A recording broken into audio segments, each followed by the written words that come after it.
So hey darlings, here's today's engineering professor advice. It's something I've said before, but it is definitely worth repeating because it has happened multiple times this week. It is homecoming week at school. I love a good party just like the next person. Believe you me, I got my share of partying done in undergrad, grad school, and maybe even into my 20s when I was working. But you have to set your priorities. And if you're not going to set your priorities, being academics come first, there's some things you probably should keep from your professor. For example, if you are going to miss class because you stayed up all night guarding the bonfire, because that's the tradition that the underclassmen guard the bonfire, that the upperclassmen are trying to tear down for the homecoming fire or whatever. I don't know. Don't tell your professor that.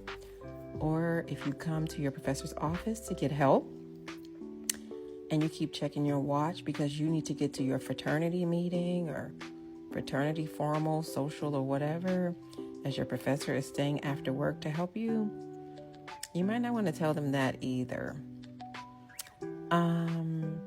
If you're going to miss class because you stayed up all night at a homecoming party, don't tell your professor that, okay?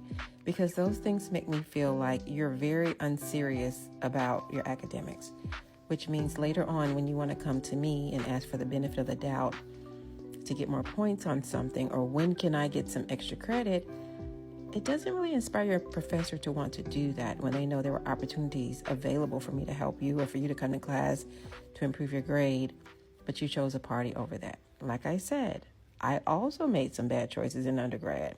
Went to a party when I shouldn't have and failed an exam, or went out of town to see a friend instead of studying and failed a class. But I never once visited any of that on my professor. My professor didn't know what happened because I don't know if they would have really cared. But remember, the person who assigns your grade, when they hear those things, it doesn't instill this sense of they care more about your grade than I do. Right? I hope that makes sense, and stay fantastic.